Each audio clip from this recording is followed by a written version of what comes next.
been a killing again in Agago district. Not long enough, a UPDF soldier killed 3 civilians in Agago district and was sentenced to death. And then yesterday, the 9th of March, another killing happened in a gambling session. And this is now the official statement from the UPDF posted on their media publication. The Uganda People's Defense Force, UPDF, regret to report an incident that resulted in the fatal shooting of a civilian in Agago district during routine night patrol. At approximately 2:30 a.m., soldiers from the 72 Battalion encountered a group of civilians drinking in a bar and playing cards beyond the curfew time imposed by local authorities.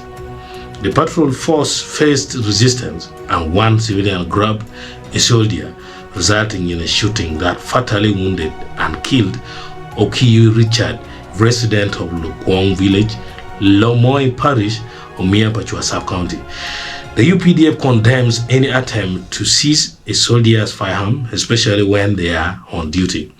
The body of the deceased was transported to Agago Health Center for a post-mortem examination.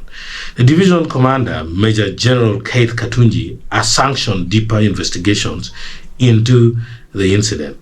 The police, Gisu, and other district authorities visited the scene.